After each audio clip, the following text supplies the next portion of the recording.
Hello, everyone. Good morning and welcome to Child Psychiatry Grand Rounds.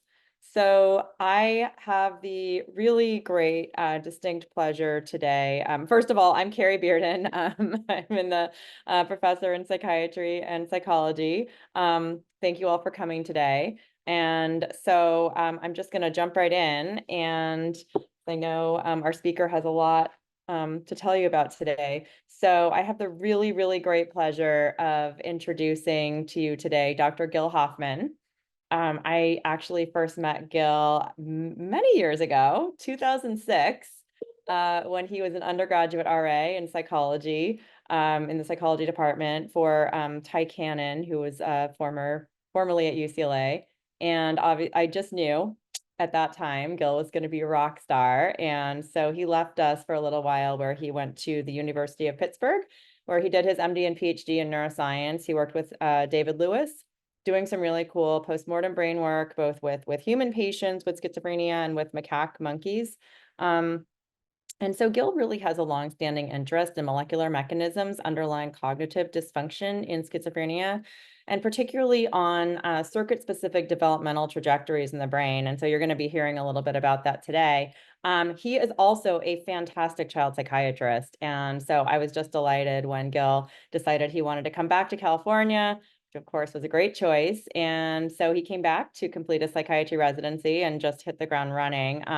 He has been phenomenally successful in getting funding for his work, which really, I think, highlights the enthusiasm in the field generally for this kind of translational focus that his work has. And just to highlight a few, in the past few years, he received the Della Martin Early Career Investigator Award, the Harvey and Maud Sorensen Foundation Fellowship for Child and Adolescent Psychiatrists, and the really incredibly prestigious Burroughs Wellcome Fund Career Award for Medical Scientists. And then he got a K-23 Career Development Award from the NIMH, which I have the great privilege to be his mentor on. And so, and I know Gil's going to be telling you something about that work today. It's really important to mention that in addition to being really passionate about brain science, Gil is also an incredible clinician, and he really cares very deeply about child mental health. And so one other fun fact about Gil is he is an expert on marine life. I don't know if he's going to be telling you about that today, but you can check in with him about it afterwards. All right, so without further ado, I'm going to let Dr. Hoffman get started. Thank you for being here today, Gil. Thank you, Carrie. It's a real pleasure to work with you and to do this work both from a research standpoint and clinically. So I'm going to tell you today about psychosis risk and neurodevelopment, focusing on clinical approaches, and then spending a little bit of time on the ongoing research. Before we jump into the talk itself, I want to acknowledge that it's September 11th, and 23 years ago was a tragic day in this country's history. I'm showing the Twin Towers and the Freedom Tower now, but the Pentagon was also hit, and there was a Flight 93 in Pennsylvania near Pittsburgh that went down. So I wanted to spend maybe 10 seconds for silence and reflection, and we'll get started.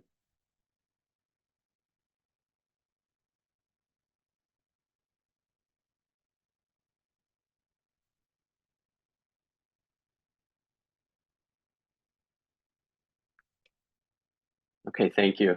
And I also wanted to mention that when I was driving into work today on Veteran Avenue, there's a fire department. And as I was driving in, I saw all the firefighters out standing in a row at attention facing the cemetery that's across the street from them. So it was just a poignant reminder of the tragedy that happened quite a while ago now. And before we launch into the talk, I also want to make the clear disclosure that I've recently become a speaker for Bristol Myers Squibb on schizophrenia disease state education. So today, I hope as we go through the talk and after the talk, you'll appreciate the nuances of identifying and assessing for the psychosis risk state, that you will feel more confident in treating or referring individuals at clinical high risk for psychosis, and that you'll learn about some underlying cortical alterations in schizophrenia and psychosis risk in the context of brain development. I'm going to ask that you hold questions for the end of the talk, although you can input questions along the entirety of the talk in the Q&A bar at the bottom. So the outline, so the bulk of the talk and the first part of the talk will be clinically focused, really getting to what is this clinical high risk for psychosis or psychosis risk state. I'll be using those terms interchangeably. And then the second part of the talk will look more at research, looking at schizophrenia as a disorder of cognitive neurodevelopment, trying to get a better grasp on the neural substrate of cognitive dysfunction in schizophrenia, and then looking at both molecular and neuroimaging research related to cortical alterations in schizophrenia and in the psychosis risk state. And I'll end with kind of a phrase that I think about often, that change is one of the only constants in life. So here's a case example that you can think about as we're talking through the clinical high-risk state. And a 14-year-old Caucasian cisgender female with a history of panic attacks, referred by her mom and herself concerning perceptual abnormalities and unusual thought content, present to the clinic. There are numerous factors, and I'm only going to highlight a couple of them. So one important piece is that there was a family history of potential bipolar disorder. The grandfather was on lithium, but the family never witnessed a manic episode. And in terms of the unusual thought content or suspiciousness, the patient had confusion about reality. So one example is that she saw family members coming back inside to get their coats after leaving, but the family members swear they never came back into the house. She also has this uncanny feeling that people are weird or strange, potentially malicious, and she needs to get away from the situation. In that same vein, she doesn't really trust her mom, that her mom has the best intentions for her, although there hasn't really been evidence to the opposite. And she also doesn't feel like she's in control of her thoughts at times. In terms of perceptual abnormalities, she's been experiencing hearing banging, clicking, hissing, clapping, and ringing in her ears. And she hears people talking, screaming, laughing, fighting, or yelling at each other, or talking like they're in the news or in the radio, up to twice per week for about 8 months. So clearly, I've given you just a little bit of information. There's a lot more to think about. And I wanted to pause for a few seconds to give you a chance to reflect on what kind of questions come to your mind in this type of situation.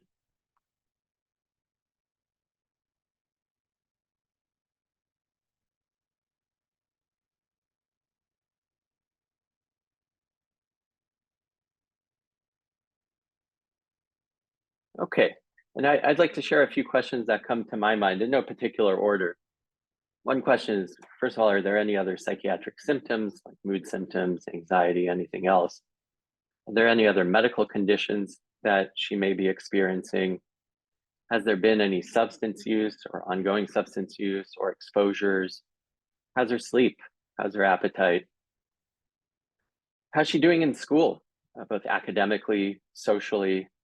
And were there any pre or neonatal issues or developmental delays or learning disabilities? Clearly, there's an entire comprehensive assessment that we need to do to better understand what's going on and whether she is in a clinical high-risk state for psychosis or other conditions. So what is the clinical high-risk state? How you define it and categorize it? And before we move on, I want to acknowledge confusing and redundant terminology that's in the field.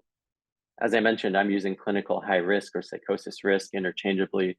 But if you look in the literature, there are numerous other terms like ultra high risk, at-risk mental state, attenuated psychosis syndrome, subclinical or subthreshold psychosis, and the historical prodromal psychosis.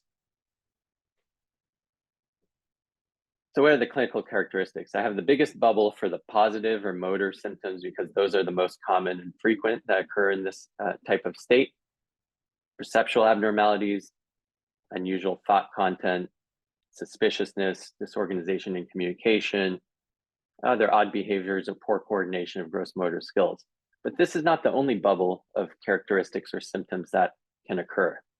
can also be negative symptoms like social withdrawal, affective flattening, low motivation. It could be cognitive symptoms, including deficits in attention, language, and verbal memory.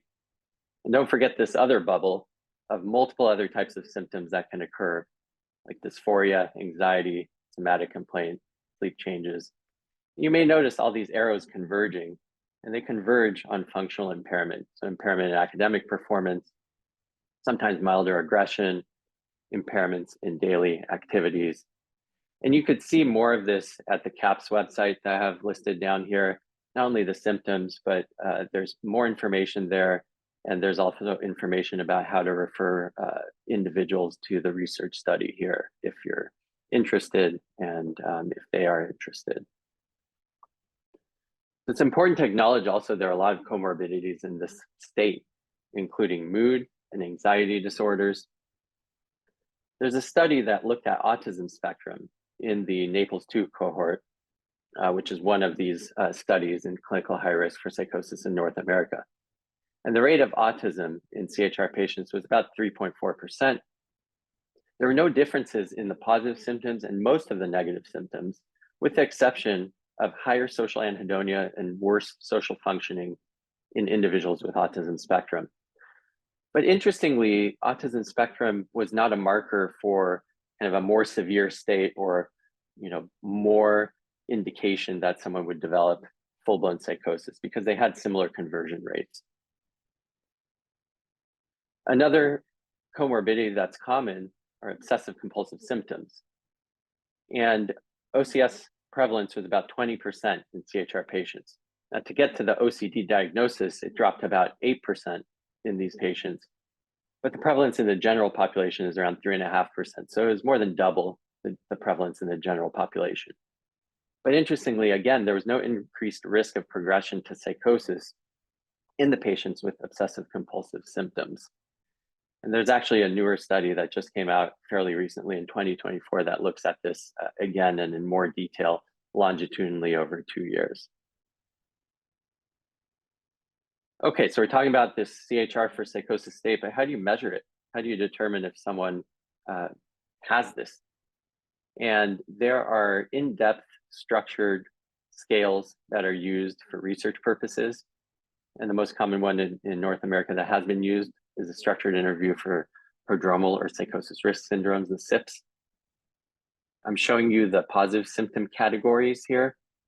There are other categories and assessments that are done. Then in Australia, there's a version of the SIPS called the CARMS, or the Comprehensive Assessment for the At-Risk Mental State. That's similar, but not the same. So in this new, relatively new Accelerated Medicine Partnerships Schizophrenia, or AMP Schizophrenia, massive worldwide project, the groups, the principal investigators, of which Carrie Bearden is one of the main principal investigators of this entire study, undertook the major task of harmonizing these two scales so that we now have the psych. And I'm showing again the positive symptom domain and the same 5 main domains, but they're more granular now within the domains in looking at different symptoms.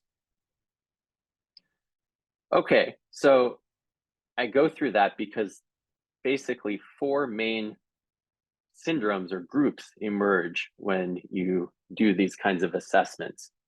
The 4th group is already someone who's in a full-blown psychotic episode and doesn't qualify for the study. But then there are 3 groups that would be considered in this clinical high-risk state. First group is by far the most common, is that attenuated psychotic symptoms or the positive symptoms. But there's a second group of individuals who have a brief full-blown psychotic symptom episode, basically, that lasts, typically less than a week, remits spontaneously. And then there's a third group that's at genetic risk and deterioration. So there are trait and state markers. There's a decrease in function, and there's criteria. They meet criteria for schizotypal personality disorder, or the individual has a first-degree relative with a psychotic disorder. I share this with you because when we look at conversion rates and we look at breakdowns, CHR adolescents made up basically 83% of them had attenuated psychotic symptoms. 9% had the genetic risk of deterioration, and 7% had those brief intermittent psychotic symptom states. Now, 80% of transitions to psychosis occurred within 2 years in these studies, and about 25% of the cohort converted or transitioned to psychosis. That's 1 out of 4. 3 out of 4 did not.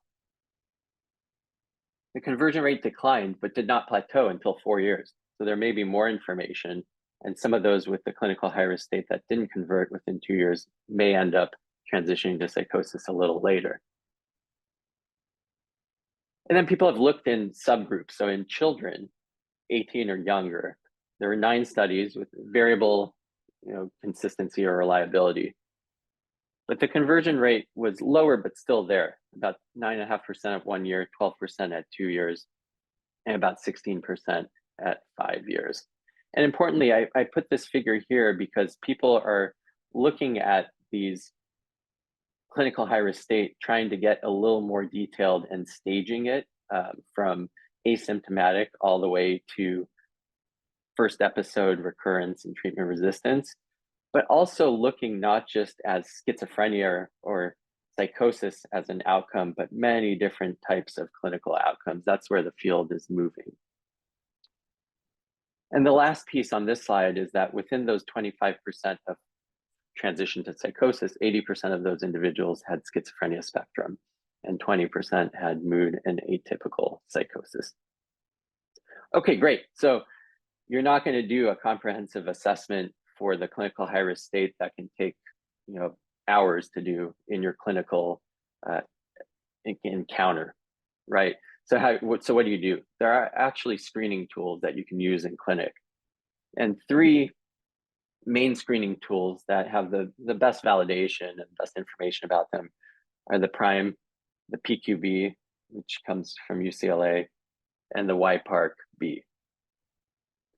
And I just wanted to share this slide, giving you a little more information, because how do you choose? I mean, you can basically choose any of those 3. I don't believe they're proprietary, so you can get them for free.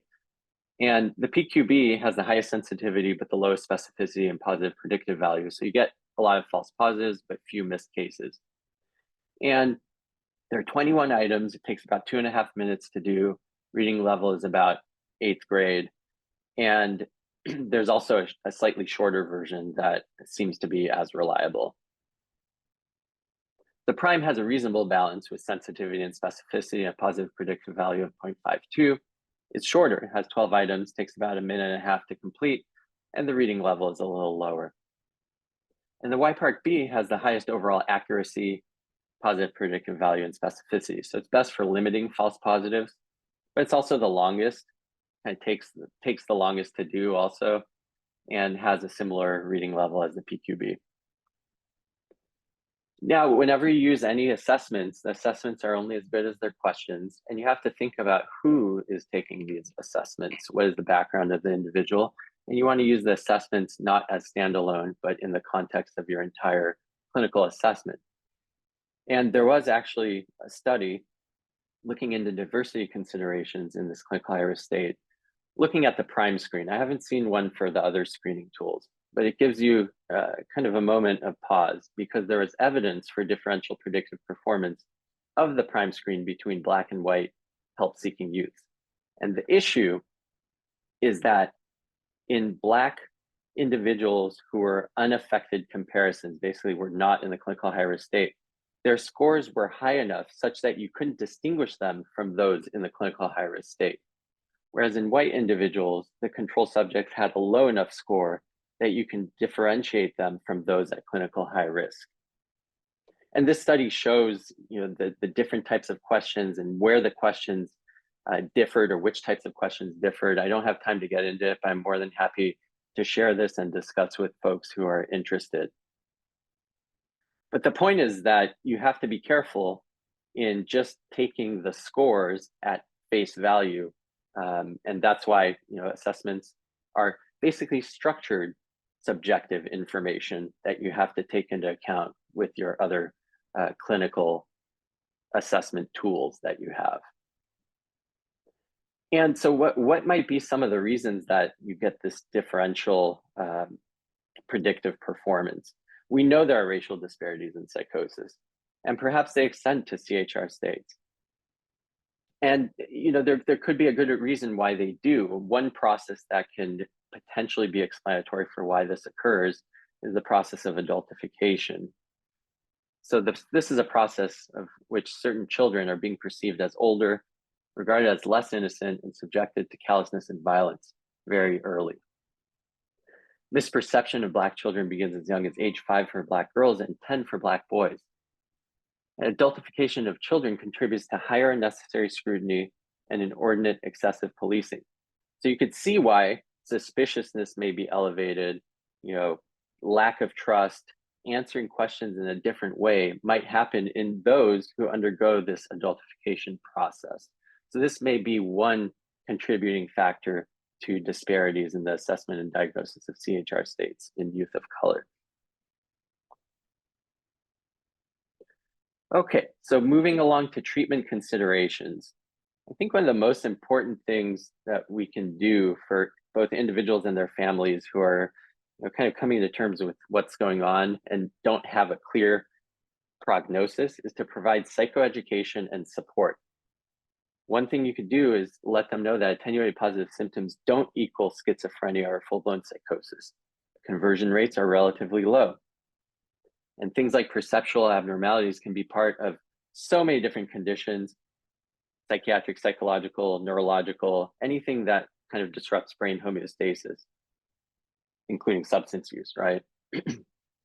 And there can also be some low level of adolescent suspiciousness and grandiosity that can be considered developmentally appropriate. So I think it's just important to take all this into consideration and to help appropriately reassure and provide education and support to individuals and their family members. It's also important to treat comorbid and functionally debilitating symptoms. So as I mentioned earlier, there are a lot of comorbidities that can be treated. And therapy is a very important modality in psychiatry in general, but particularly in this group of individuals. And we have studies that have shown this in family-focused psychotherapy led by David Miklowitz and his group here at UCLA. And now they're doing studies across multiple sites. CBT also has evidence for efficacy, and other treatments can help reduce distress and address trauma. Medications can be appropriate, like antidepressants or anxiolytics. And there's been a story of polyunsaturated omega-3 fatty acids that look very promising early in terms of reducing transition rates, but didn't really pan out in larger controlled trials. But it's still ongoing because maybe there's a subpopulation of individuals who do benefit, and perhaps even if transition to psychosis doesn't change in this case, functional improvements can occur, and there are studies looking into that. And finally, I think one of the key take-homes from this entire talk, if you can remember something, is that use of antipsychotics should be limited to debilitating positive symptoms that reach diagnostic threshold or for aggression and agitation. In other words, you should not use antipsychotics to try to prevent transition to full-blown psychosis. And in 2021, there was a meta-analysis of 26 randomized controlled trials. And pooled interventions reduced transition rate and attenuated psychosis symptoms at 12 months. But only psychological interventions reduced transition to psychosis. And they looked at CBT here, which reduced transition at 12 months and at 18 to 48 months. Psychopharmacological interventions did not reduce transition to psychosis. You're going to hear me say this maybe a few more times, maybe with the same words, maybe in different phrases. But like I said, this is one of the key take-homes because we don't want to do harm, right? That's one of the key things that we take oaths as physicians to do no harm. And we don't want to expose people to really potentially severe adverse effects if they do not need to be exposed to it. So these are the current treatment guidelines by psychiatric associations, both in North America and in other parts of the world.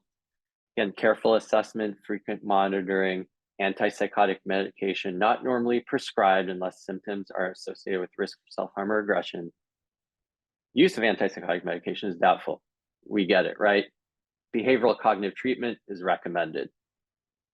Okay, so coming back to our case example, our 14-year-old female is having unusual thought content, suspiciousness, having perceptual abnormalities. What else might she have? I'll give you a few more pieces of information. She does have a depressed mood. She does have high anxiety. No self-harm, no aggression, no substance use. Still going to school. Grades are slightly lower, but she's not failing, not doing horribly. Still socializing, but not as well as before. So again, I want to spend a few seconds letting you think about how would you treat her?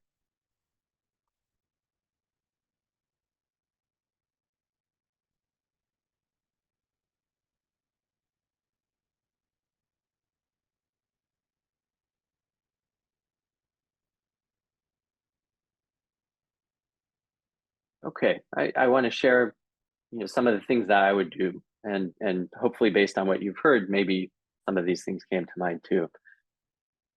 First, I think support and psychoeducation and engagement with her and with her family is critical. Second, I would treat the comorbidities with therapy, possibly with medication. We need more information. And also make sure that she has support in school if needed. Does she need a 504 plan? Does she need an IEP? What kind of interventions might help her, excuse me, get back on track? And guess what? I would not start antipsychotic medications, right? In this case, there's no indication at this time to do that.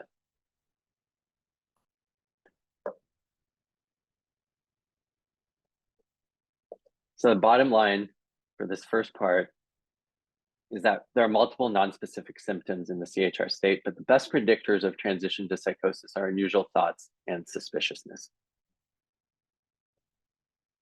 You can screen in the clinic using PQB or PRIME questionnaires, but again, keep in mind that they have biases and they are limited in and of themselves. Comorbidities are common and often include depression, anxiety, or obsessive compulsive symptoms. Most CHR adolescents have attenuated positive symptoms. About a quarter transition to psychosis within 2 years. Transition to psychosis is only one of many possible clinical outcomes. Only psychological interventions reduce the transition to psychosis. Oh, and there it is. Do not prescribe antipsychotics to prevent transition to psychosis. Okay, so the clinical high-risk state doesn't emerge out of a vacuum, out of thin air. It doesn't just kind of come on overnight. We know that there are numerous developmental processes that occur, right from in utero all the way through adolescence and young adulthood. So there are premorbid risks and trajectories that eventually lead to schizophrenia. And so I want to talk a little bit about research that's going on to try to better understand these factors and what drives clinical high risk, what drives schizophrenia, and what the underlying neuroscience may be that can give us better clues and perhaps give us better treatment targets. So for the first part of this research talk, I'm going to talk about schizophrenia, postmortem tissue, focusing on glutamate and GABA neurotransmission or excitation inhibition changes. And so these are looking at micro scale alterations and trajectories. The second part, just to allude to it, will be macro scale alterations. And so schizophrenia is conceptualized as a disorder of cognitive neurodevelopment because there are dynamic changes that occur well before psychosis onset, as you see here. The orange solid curve is the healthy comparison subject curve, and the dashed curve is the schizophrenia subject curve. What this represents is the peak working memory performance or cognitive function that's prototypical and prototypically altered in schizophrenia. And what you can see is that even before puberty onset in a prospective cohort study, people who will develop schizophrenia are already diverging in terms of their cognitive function. And that divergence just gets wider as you go through adolescence and is basically stable once psychosis hits. So there are numerous adverse effects that occur before psychosis and risk factors. Risk genes, seem to play a major role, and they implicate neurodevelopmental genes. These neurodevelopmental genes are involved in neural proliferation and migration and synapse formation. And there's also an excess of adverse effects that occur during the pre or perinatal periods, and many more risk factors and adverse effects that occur during childhood and adolescence, including substances, traumas and abuse, socioeconomic issues, and access issues to education, healthcare, housing that can all affect the risk for psychosis.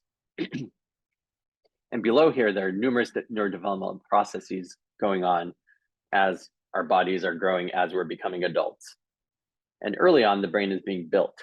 So you get induction, differentiation, migration, synaptogenesis. Later on, the brain is being refined, and you get refinement processes like myelination, which allow for speedier communication in longer axons, and synaptic pruning, which prune away synapses to enhance refinement and communication as well. And these prune away dendritic spines, which are basically they accept the input of excitatory neurons. And so I've been interested in trying to better understand the neural substrate of working memory in schizophrenia. And this is really complex, and this is just a gross simplification. We looked at 4 cortical regions from front to back, so covering the extent of the cortex, looking at the visual stream, which includes visual areas like a primary sensory and secondary sensory area, as well as different association areas like the posterior parietal and the prefrontal cortex. Now, there are many other brain regions involved in this kind of function. So it's much more complex than I'll be presenting. But interestingly, in layer 3 of the cortical ribbon, you have these blue P, principal output cells or pyramidal neurons that use glutamate to communicate. And look, this is a depiction of one pyramidal cell that is spreading so many different connections, both locally, both within an area, but a little further away, and then across different areas of the cortex, both on the same side, the same hemisphere, and also on opposite sides. So very high complexity. And it's not just the principal excitatory cell that's communicating. You have a whole host of GABA neurons, inhibitory GABA neurons or modulatory GABA neurons that are frankly beautiful in terms of their division of labor, in terms of their connectivity, in terms of their functional properties, and allow for complex signaling based on those properties. So you get a really intricate, fine-tuned balance between excitation and inhibition, just looking at glutamate and GABA or pyramidal and GABA neurons. I'm talking about this because the dendritic spines on these layer 3 pyramidal cells are known to be significantly reduced in schizophrenia compared to both unaffected comparison subjects and compared to individuals who have psychiatric conditions like depression but without psychosis. So a lot of studies have focused on kind of within region changes in these neural circuits, but I was interested more in across regions. So what happens in different parts of the cortex in glutamate and GABA expression in layer 3? Are there regional differences? Is there a pattern to those regional differences? And if so, are there disease effects on those differences in glutamate and GABA? So to do that, I used a method called quantitative real-time PCR to generate composite measures of glutamate and GABA transcripts. The transcripts selected were important for glutamate and GABA functioning. And basically the human subject demographics looks like this. We used 40 subjects, 20 with schizophrenia, 20 unaffected comparisons, matched for sex, closely for age, and then for a number of tissue quality factors, including postmortem interval storage time and other factors that tell you about how good the quality is of the tissue. And these numbers are very good compared to many other previous postmortem studies. So to cut to the chase, I'll give you a couple results that I thought were interesting. For glutamate, in unaffected comparison subjects, there was a gradient such that the lowest expression was in the back visual cortex and the highest expression was in the front prefrontal cortex. What happened in schizophrenia? The gradient was actually flattened in schizophrenia such that there was a higher expression in the visual cortices and a lower expression in the prefrontal cortex. So I thought that was pretty striking and interesting. And we looked at GABA as well. And GABA also had a gradient, except this gradient was opposite from the glutamate expression gradient, such that GABA levels were highest in the visual cortex and lowest in the prefrontal cortex. So what happened in schizophrenia? Was the gradient flattened as well? And the answer is no, the gradient was actually enhanced, so it was steeper. There was a higher expression of GABA transcripts in the visual cortices and a lower expression in the prefrontal cortex. So what might be some functional implications if the transcripts do reflect the function of the neural circuits? Well, for one thing, an unaffected comparison subject, glutamate and GABA gradients may reflect a region-specific balance in excitation and inhibition that's important for working memory function. And if you focus on a particular area, like the dorsolateral prefrontal cortex, if you have deficits both in glutamate and in GABA transcripts, you might impair the ability of these microcircuits to activate appropriately, again, for working memory function. And I'm always interested as a child psychiatrist and as a developmental neuroscientist as how do these things get set up during development, how and when? And so that was the next question we asked in the next study that I did. And we used monkey cortex because we didn't have developmental human cortex to be able to do these studies. We used the same glutamate composite measures and the same areas. And each one of these panels represents a different time point in the development. And this postnatal is just shortly after birth. Prepubertal, it would be the equivalent of kind of childhood before puberty onset. Peripubertal would be the equivalent of puberty onset and adolescence, and then you have adult. Interestingly, for glutamate, this gradient was established in this kind of childhood prepubertal period.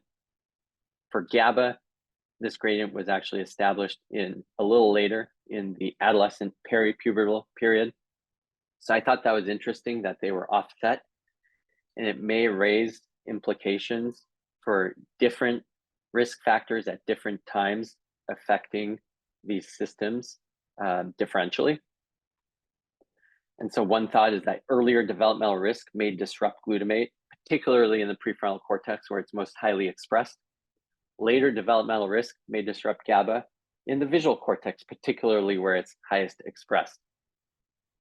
And so a speculative interpretation for schizophrenia is that there may be a blunted developmental increase in glutamate, so it's lower in schizophrenia, and then a compensatory decrease in GABA to maintain that EI balance. So then you get what's called like a molecular hypofrontality, which would parallel what we see in imaging.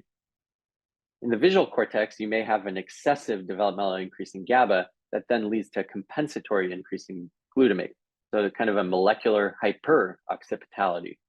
And there's some evidence in the literature that functionally you have kind of a more active occipital areas in schizophrenia. So that's interesting because maybe if we target the PFC and V1 differently, we can better normalize cognitive dysfunction in schizophrenia. But how are we going to do that? We can't really do that with the medications that we have. But we do have now neuromodulation, region-specific transcranial magnetic stimulation, and we are able to use excitatory protocols and inhibitory protocols. So perhaps a hypothesis to test would be in the clinical high-risk state. If you give an excitatory protocol to the DLPFC and an inhibitory protocol to V1, can you normalize these changes and improve cognitive and negative symptoms? And then using therapy is another great way to try to get at this by normalizing circuits across brain regions. If we can use CBT and neural training to alter cognitive function early in the disease process, will we have better outcomes? Okay. So the question that really brought me to UCLA and to work with Dr. Bearden arose from this kind of molecular network types of analyses. Can we use non-invasive neuroimaging measures as proxies for transcriptional patterns of expression across cortical regions and layers in living people and earlier in the disease process? And so going back to this slide again, schizophrenia is kind of this outcome, one of the outcomes. we're now focused again in clinical high risk and now looking more at a global level of neural disconnectivity. And so here, rather than a micro scale approach, we're looking at macro scale approach. And so the approach that I used was what's called morphometric similarity networks, which may sound a little complex, but it's actually pretty straightforward if you think about it. You are able to get structural MRI. You're able to kind of break down the surface of the brain into different parts, and you can extract all kinds of structural features that include things like volume, surface area, cortical thickness, but also curvature measures. And the power of this approach is that you can create a composite of all of these measures and then compare them, correlate them in a pairwise fashion to create this network of connections that shows you where there's kind of a higher similarity and a lower similarity across the cortex. And what you end up getting are brain maps like this, where in the association areas, you do have a higher MSN value. And the primary sensory areas, you tend to have lower MSN values, especially in that posterior visual cortex area. And you could get this, another power for this, and you can get this for individual subjects and at the group level. I don't have time to get into it, but there are studies, beautiful studies showing that MSNs index biology in different ways and are altered in chronic schizophrenia. So my K project aims really to characterize MSNs across the cortex as a pattern that differentiates CHR youth, subsequently developed psychosis, and to define the relationship between brain-enriched transcript expression and MSNs across the cortex in the CHR cohort. We're using this Naples 2, which is the North American Prodrome Longitudinal Study Part 2, with MRI. And this was the cohort. We had 757 total subjects. 71 of the clinical high risk converted or transitioned to full-blown psychosis. 467 did not, and we had 219 unaffected comparison subjects. We used a particular anatomical parcellation that has been used in the literature and follows the general anatomy of the cortex. We used the 7 morphometric features that I showed earlier and accounted for covariates.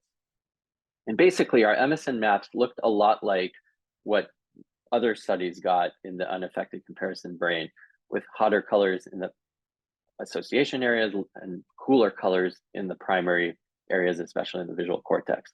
And importantly, this was not drastically altered in the clinical high-risk group, as we would not expect it because they don't have massive structural brain changes. And in particular, this is all at baseline. So at baseline, when you look at cortical thickness changes, you actually can't find significant changes. So maybe this will give us a little more fine-tuned ability to detect changes earlier on in the disease process. And so what we looked at are MSN group difference maps between the clinical high risk and healthy comparison subjects. And what we did see is that the association areas became blue, so they're lower MSN values, and this visual area in particular became red, so higher MSN values in the CHR group. And when we did multiple comparisons correction and looked for statistical significance, a lot of the areas dropped out, but the pattern remained such that for the most part, frontal and temporal areas had lower MSNs in the clinical high risk group and higher MSNs in the visual areas. When we looked at symptomatic individuals, so converters and symptomatic non-converters, what we ended up finding was a similar pattern. Fewer regions ended up remaining statistically significant, but in the frontal and temporal areas, you had the bluer ones. In the visual areas, you had the red or higher MSN values in the symptomatic subjects. So I'm also interested, as you saw, in molecular changes in transcriptomics. And so the Allen Human Brain Atlas, which is an open source atlas, allowed us to start relating our imaging change measure to transcriptomic expression patterns in the cortex. The beauty of the sample is that they sampled 3,700 brain areas and did microarray mRNA measurements at each of these areas. And they also did MRI. And so in an informatics way, you can map the microarray sampling coordinates to 3D MRI coordinate space and get a sense of how expression changes for about 20,000 genes. The limitation here is that it's only in 6 healthy adult donors. The ages are a bit different than the clinical high-risk group, and there's only 6 subjects. Still, we can use statistical approaches like partial least squares regression to reduce complexity and to get some sense of what might be going on when the highest amount of variance is accounted for. So we're looking in the PLS1, we're looking at genes in the top 5%, and then annotating them using gprofiler. And this is kind of a first level approach, but what we see is the terms that come up include terms like synaptic signaling, synapse neuron projection, and we also have terms for GABAergic, glutamatergic synapse, as well as endocannabinoid signaling, which is the system that's sensitive to cannabis THC, which also has a known association with psychosis. So preliminary interpretations, what we can see in frontal areas is that we do have lower MSNs in CHR subjects. And from a previous study that I showed, we have lower glutamate and GABA transcripts in postmortem tissue and schizophrenia. In visual areas, we have the opposite. So might these imaging measures somehow capture or become a proxy for what's going on molecularly? Well, there's a lot more work to be done, but that's one potential hypothesis. So the bottom line here, again, early data suggests a potential link between molecular and structural imaging hypofrontality in schizophrenia and CHR, and the opposite, hyperoccipitality in schizophrenia and CHR. These unique frontal and occipital alterations may arise from differential vulnerability during postnatal development.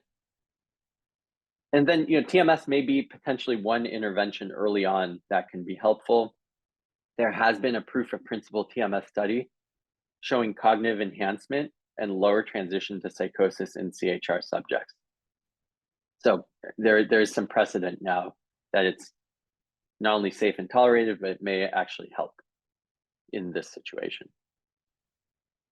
Okay, so I'm getting close to the end. I hope that you are better able to appreciate the nuances of identifying and assessing for the psychosis risk state, that you feel a bit more confident in either treating or referring individuals who are in this state. And that I hope that you've learned a little bit about some underlying cortical alterations in schizophrenia and CHR population in the context of brain development. I do want to say that this is a little bit of a strange time for me because I am passionate about this work, and at the same time, I have recently decided that I'm going to be rededicating myself to clinical care, focusing on child and adolescent psychiatry in the community close to where I live in the South Bay.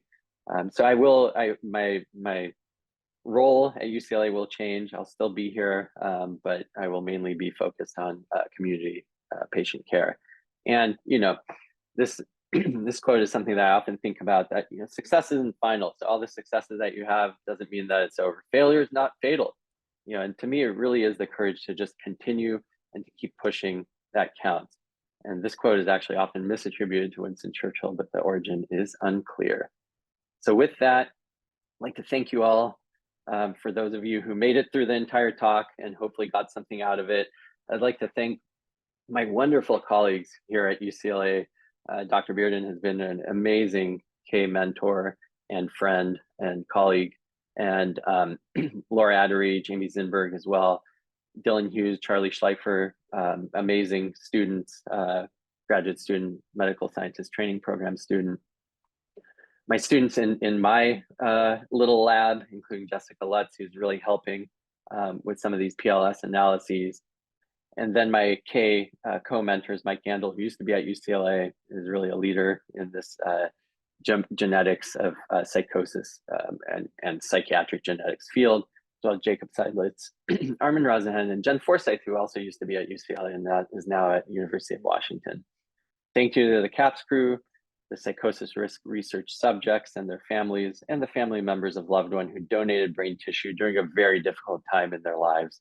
And last but not least, as Carrie mentioned, I'm thankful for the funding sources who supported this work to this point. All right, with that, I will end here. Amazing. Thanks you, Gil, for what I really I loved the, sort of clinical overview and then connecting it to the, the developmental neuroscience, I think, so important. And yeah, obviously this is bittersweet for me since you'll be going on to new things, but at least you won't be too far away. So, and Yes. all the patients who you'll be seeing are very, very fortunate. So, so I don't see I don't see any questions yet in the chat. If people want to just actually I don't think, well, people can raise their hand. Oh, okay. Oh, there's a question here from Dr. Suma Jacob. And I don't know if you can see it, Suma says great talk. And the question that she has is, clinically, what is the evidence that treating depression or anxiety more aggressively influences clinical course? And similarly, how do TMS targets being studied overlap for those currently used for comorbid clinical network protocols? What do you think is important to consider for adolescent TMS protocols, given your experience translating adult to younger ages? So, multi-part Yes. question. Yeah. No, great questions. Thank you so much, Dr. Jacob, for those questions. The first part, in terms of treating depression or anxiety as influencing the clinical course. So there was a recent study from Pat McGorry's group looking at this staged type of care, and one of the treatments that they used was cognitive behavioral case management plus fluoxetine versus cognitive behavioral case management and placebo versus kind of like a therapy and kind of support in the community as general. And unfortunately, none of those separated from each other in this study. Now, the caveat in that study also was that only 27% of the sample adhered to these interventions as prescribed. So I think it gets at a point that we still don't know really whether aggressively treating comorbidities will actually change the course of the progression to psychosis in those who will go down that path. But it also emphasizes just the importance and of clinical, of engagement, of support, of trying to figure out ways how to increase adherence, because no matter what we prescribe, if people are unable or unwilling to adhere, it's not going to be effective, right? So the jury is still out, and the hope is that we can kind of stratify by stage and intervene in those who may be more severe and actually alter the course, but there's no evidence yet for that. In terms of TMS, so that would probably answer a similar question. For TMS, at this point, the DLPFC seems to be effective for everything and anything in different ways. So I think as we learn more and more about parameters, protocols, targets for different symptoms and different approaches, then maybe we'll be a bit more sophisticated in how we are able to affect these outcomes. And in terms of adolescent TMS, I think a big thing, safety, right? And so far, the studies that we do have is safety and tolerability is very good in children and adolescents. Although you have to keep in mind that the number of children and adolescents getting TMS is much lower, so we still have to be careful. And so so I think at this point, really the focus is treatment-resistant depression, and I think we need more evidence. We just need more studies to better understand whether the effect is truly there or whether we're getting mostly placebo. I don't think we know that yet.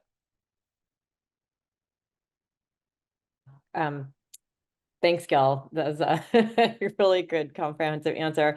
And so the next question we have from Dr. Laura Addery from our CAPS team. And Laura wants to know if you knew if the neurological patterns, presumably referring to the brain alterations, are similar to other presentations of mental health difficulties, might be transdiagnostic, and if they've been tested or found among folks with psychotic-like experiences in addition to overt psychosis. That's another great question. I don't know that we have those data yet. We oh, this is Daisy. Hi, Um, Daisy. Uh, so yeah, I don't know if we have those data yet. This is something that we often do in the Lewis lab because we do have postmortem brain tissue um, in bipolar disorder, with and without psychosis, depression with and without psychosis. So for a lot of these types of studies, we look up transdiagnostically. We didn't get to that for this one at this point, so I'm hopeful that someone will. Um, and then I don't believe that people have looked at this yet earlier on, like in the ABCD cohort. But we can, at an imaging level, definitely look at it and see if these patterns of, kind of lower frontotemporal and higher occipital do exist there. Great, thanks, Gil. And then last question from Jessica Haslam. Also great talk. And the question is, what would you suggest for an adolescent who is admitted to the child psychiatric unit and demonstrating psychosis with perhaps some parental pressure to, quote, do something to alleviate some of the symptoms? Appreciate your suggestion to address other comorbid factors, but wondering if, in your opinion, a short course antipsychotic would be beneficial in a controlled environment like the hospital. Yeah, thank you for this question. I think it's very important. I think one of the questions also for this type of adolescent is, what they're admitted for. Why are they in the hospital? Is it the psychosis that brought them in? Usually, if they're in the hospital, right, there may be some level of either suicidality or self-harm or severe aggression that brought them in. Those would all be reasons for using an antipsychotic. I would say if someone comes into the hospital with severe depression and active suicidality, but maybe no aggression or self-harm, and maybe is having some level of perceptual disturbances, then that might give you a little more pause as to whether you would want to use an antipsychotic. But I think in a controlled hospital environment like that, as long as you think they would be able to come off of the antipsychotic, it could be, you could argue for using it. Like I said, I think if there's any reason from a behavioral standpoint that brought them into the hospital that's so severe, or the psychotic symptoms are severe enough to bring them into the hospital, then yeah, antipsychotic use is warranted. Thanks, Gil. Okay, well, we are actually a minute over time. So unless there's other burning questions, okay. And then Jessica's one of the PGY3 residents. So glad that you could address that. Really think it's a really, really good question that often, people struggle with. So let's all just thank Gil for a really amazing presentation, and thank you all for coming. Thank you, everyone. Thanks, Carrie. Bye. Great. Bye, everyone.